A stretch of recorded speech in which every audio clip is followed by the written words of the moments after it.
आइए सभी अपनी मन स्थिति को एकाग्रित कीजिएगा।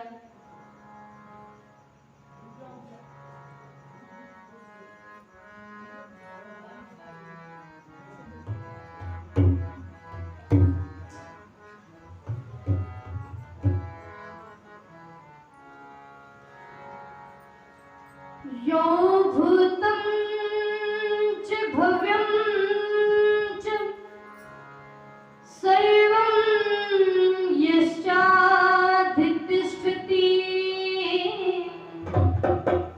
स्वरियस्य च केवलं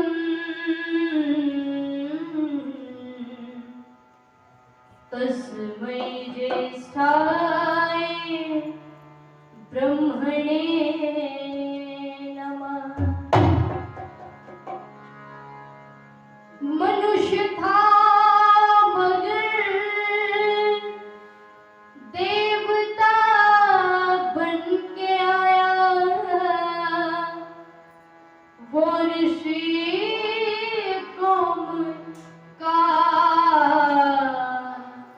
रहनुमा बन के आया।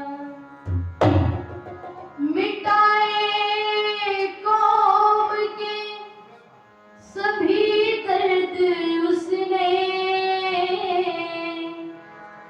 मदद की हकीकी दवा बन के आया, दवा बन के आया। ऋषिवर सा इस जग में कोई दूसरा नहीं, कोई दूसरा नहीं। ऋषिवर सा इस जग में कोई दूसरा नहीं, कोई दूसरा नहीं। ऋषिवर सा इस जग में कोई दूसरा नहीं, कोई दूसरा नहीं। ऋषिवर सा इस जग में कोई दूसरा नहीं।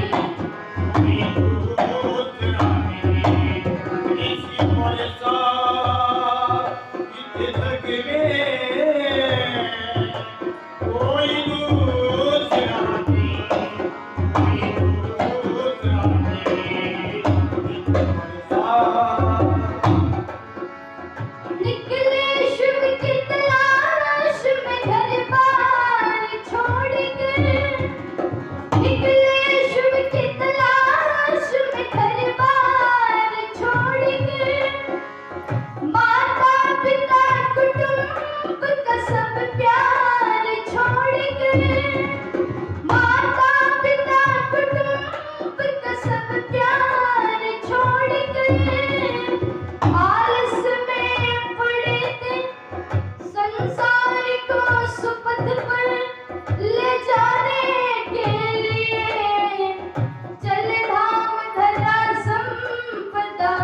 प्यार छोड़कर रुश बरसात इस जग में कोई दूसरा नहीं, कोई दूसरा नहीं। इसकी बरसात इस जग में कोई दूसरा नहीं, कोई दूसरा नहीं। बरसात यूं तो हुए नेक यहाँ जानवान थे, यूं तो हुए नेक यहाँ जानवान थे। योगी यतीम महात्मा कुछ बुद्धिमान थे। कोई माने या न माने पर सच तो है यही, गुरुदेव दयानंद सबसे महान है। ऋष बरसात इस जग में कोई दूसरा नहीं, कोई दूसरा नहीं। इसकी बरसात इस जग में कोई दूसरा नहीं, कोई दूसरा नहीं। लेके पता काम कि सबको जगा दिया, लेके पता काम कि सबको जगा दिया। संसार के उपकार में जीवन लगा दिया। आलस में पड़े थे, भूले थे अपना गुरु, उन भूले और भटकों को विसन मार दिखा दिया। ऋष बरसात इस जग में कोई दूसरा नहीं, कोई दूसरा नहीं। इसकी बरसात इस जग में कोई दूसरा नहीं, कोई दूसरा नहीं।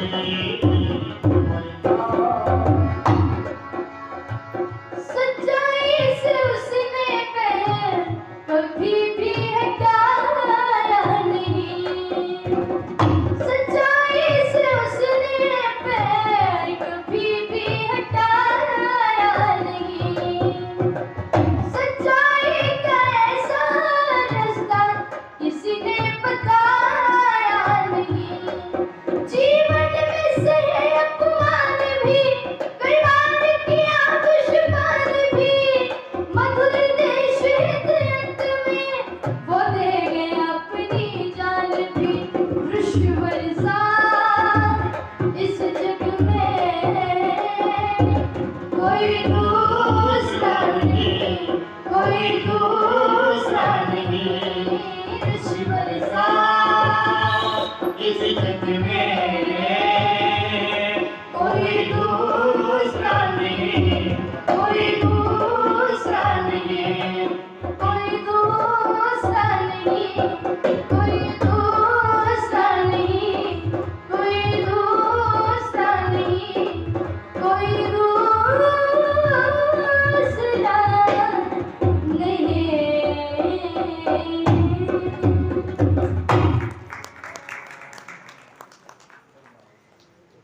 बहुत ही आदर और सम्मान श्रद्धा के योग्य,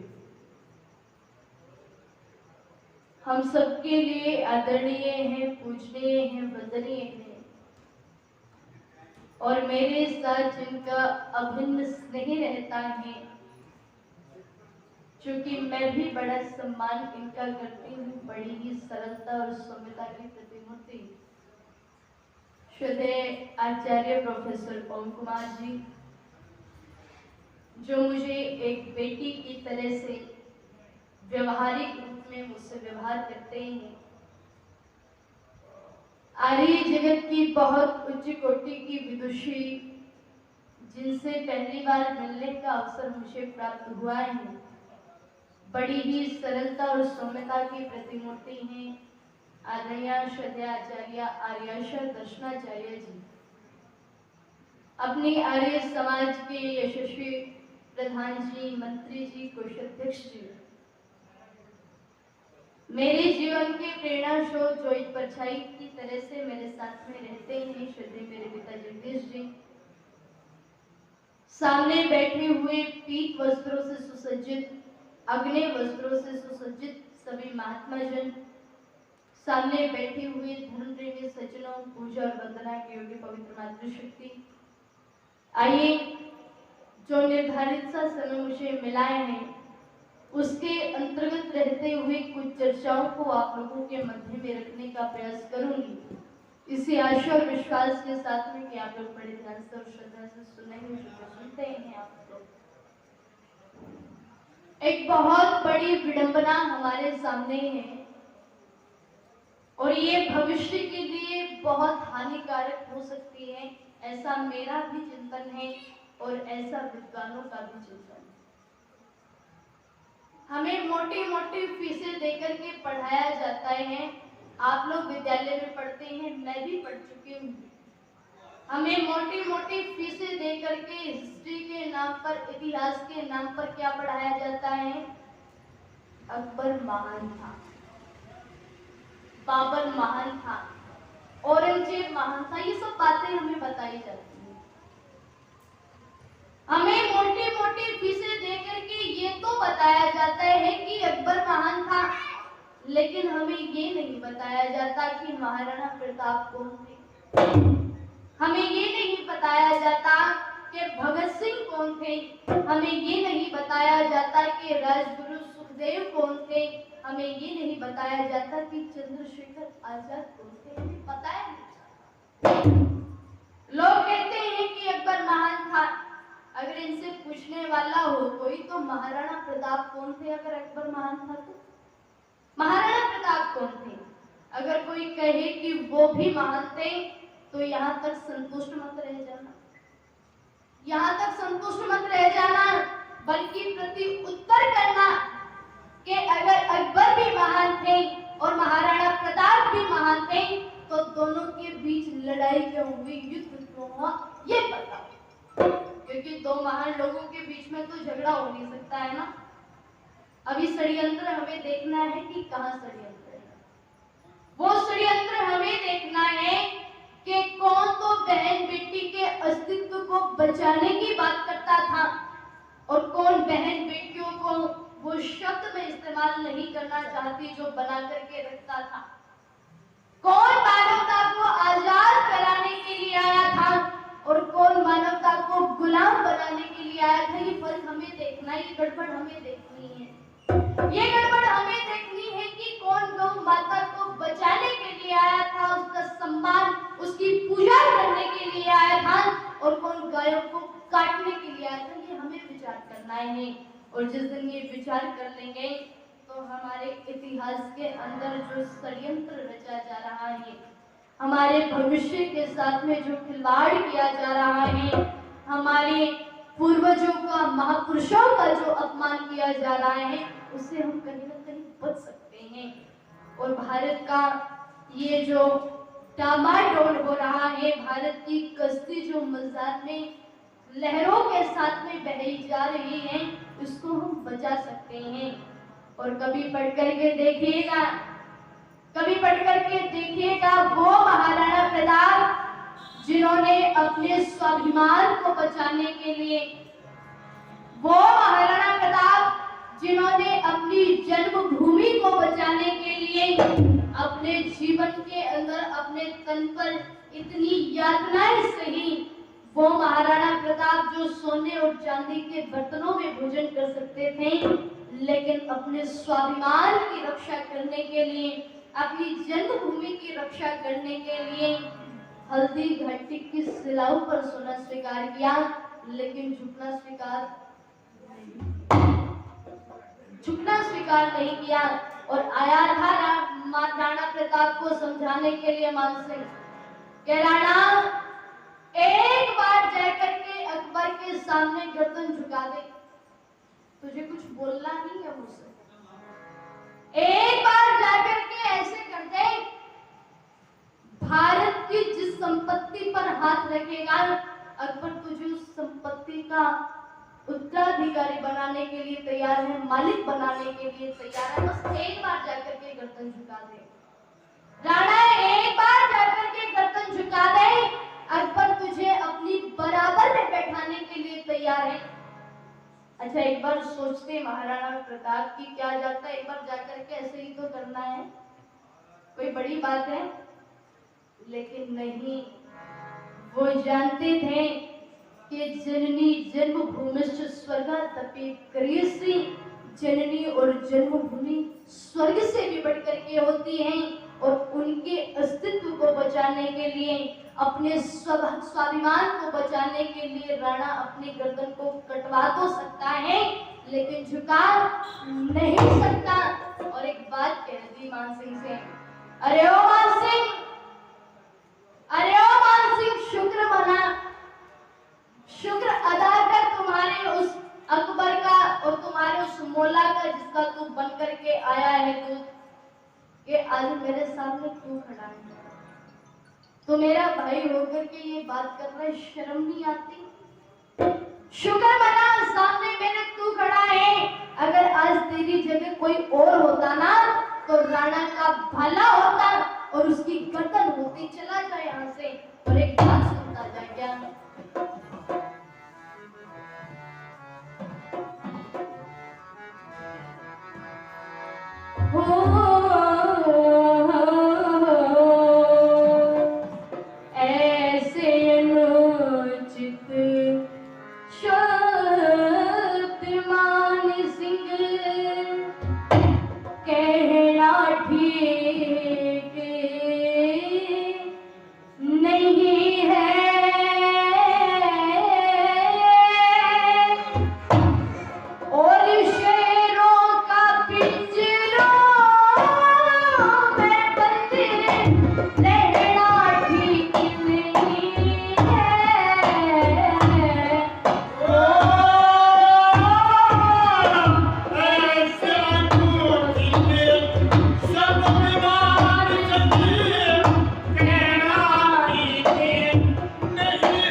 व्यंजनों की तो बात कर रहा है, उससे कई गुना अच्छी है मेरी घास की रोटी। जिन महलों की तुम बात कर रहे हो उनसे कई अच्छी है मेरी ये घाटी। जिन वस्त्रों की तुम बात कर रहे हो उनसे कई अच्छी है ये मेरी फटी लंगोटी। और क्या कह रहे हैं, क्या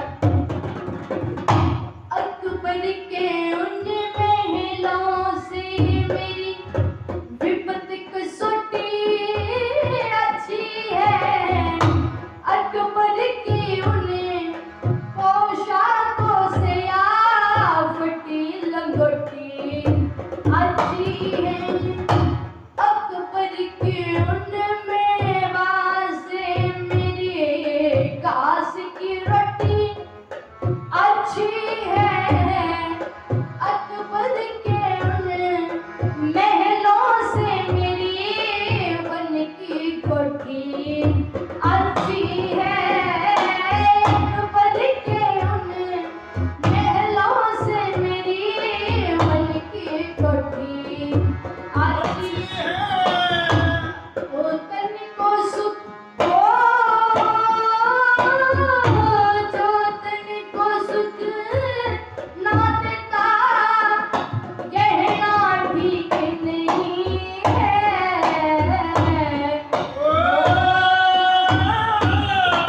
ऐसे मनोज के सब दिमाग सके कहना ठीक नहीं है। शेरों का पिंजरों में बंद रहना ठीक नहीं है। ऐसे अवधि सब दिमाग सके और कह देना अकबर से आएगा राणा और इस बार सर को झुकाने के लिए नहीं बल्कि सर को झुकाने के लिए आएगा। और कह देना कि अब इस बार मिलेगा राणा लेकिन खाली हाथ तो नहीं भाले के साथ में मिलेगा। और जाकर के कह देना अपने अकबर से, क्या देश धर्म के लिए हुई है पैदा और मेरी जिंदगी भरना तोड़ सकेगा वो मरोड़ मेरी। मिलू अकबर से मिलू अकबर से मिलू अकबर से बाला लेके वो दिल्ली तोड़ मेरी जिंदगी भरना तोड़ सकेगा वो मरोड़े मेरी रे। जिंदगी भरना तोड़ सकेगा वो मरोड़े शोभा राम स्वतंत्र भवन का शोभा राम स्वतंत्र भवन का कहना ठीक नहीं है।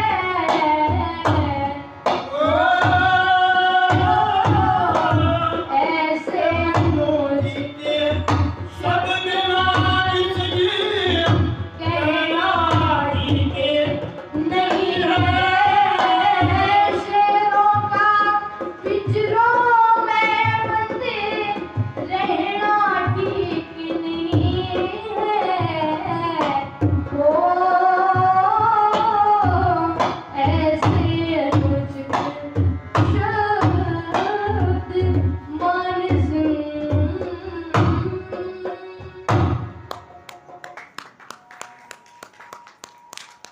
और एक बात बताइएगा मुझे, क्या किसी ने कहा था महाराणा प्रताप को कि जंगलों को अपने महलों को छोड़कर के जंगलों की राह पकड़ लो?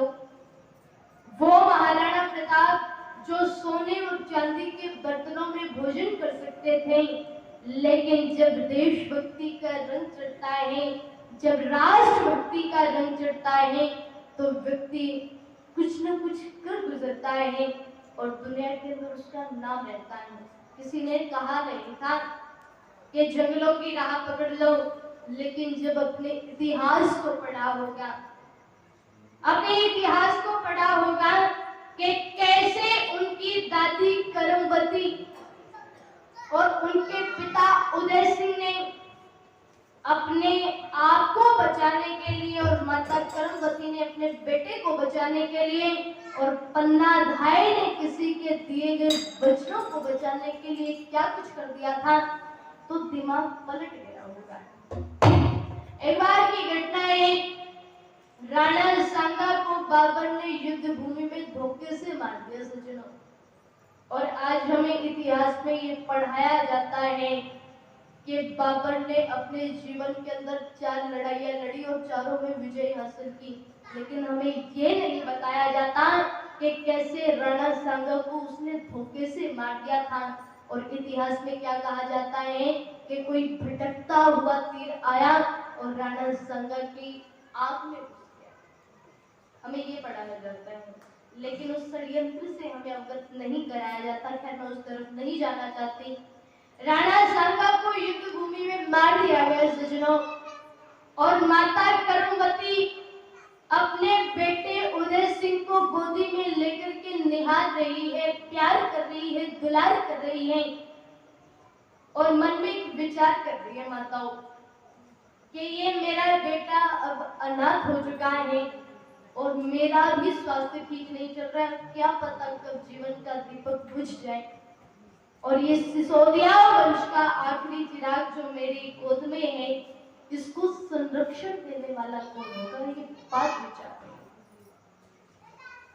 और जब ये बात विचार रही है तो महल के चारों तरफ दृष्टि घुमाती है कि कोई ऐसा विश्वास का पात्र नजर आ जाए जिसको उदय सिंह को सौंप करके अपने जीवन की आखिरी सांसें वो ले सके। काफी देर तक जब उन्होंने दृष्टि दौड़ाई तो कोई ऐसा विश्वास का पात्र नजर नहीं आया माताओं, लेकिन एक जगह जाकर के दृष्टि रुक गई, और जब एक जगह जाकर के दृष्टि रुकी, विचार किया, देखा, परखा कौन है वो, तो पता चला कि वो पन्ना धाय है, जो मामूली सी बाई थी जो उदय सिंह का ख्याल रखती। रानी करमवती ने एक नौकर को भिजवा करके उनको बुलाया, और जब बुलाया है तो एक बात कहती है पन्ना धाय से रानी करमवती के पन्ना, ये जो मेरी गोद में तुम देख रही हो ये सिसोदिया वंश का आखिरी चिराग है। इसके पिता राणा सांगा युद्ध भूमि में मारे गए, मेरा भी स्वास्थ्य ठीक नहीं है, ये आखिरी वंश का चिराग, ये तुम्हें बचाना है, तुम्हें इसको संरक्षण देना है।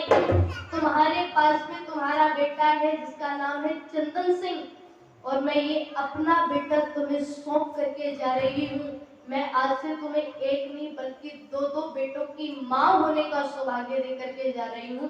मेरे बेटे को संरक्षण देना। केवल एक बात कही, केवल एक बात कही रानी करमवती ने। बदले में ये नहीं कहा था कि बदले में आधा राज्य ले लेना, ये नहीं कहा था। न ये कहा था कि बदले में आधा कोष ले लेना। केवल और केवल वचन देकर के, कुछ बात कह करके कहा पन्ना से कि संरक्षण देना। अब वो भी बिल्ली ही माता थी, बस केवल वचन पा करके बेटे को गोद में लेकर के चल देती हैं, और कुछ ही समय के बाद रानी करमवती भी अपने जीवन की आखिरी सांसें छोड़ देती हैं। और जब चले जाते हैं, केवल और केवल लोगों की निगाह इस बात पर गड़ी हुई है कि कैसे राजगद्दी को हासिल किया जाए हमेशा के लिए। रणवीर जो गिद्ध की नजर से गद्दी की तरफ ताक रहा है, कुछ समय के लिए उसे दिया गया राज्य, लेकिन मन में एक भावना थी कि कैसे उदय सिंह को रास्ते से हटा करके हमेशा के लिए ये राज्यपाट मेरा हो जाए, बस यही।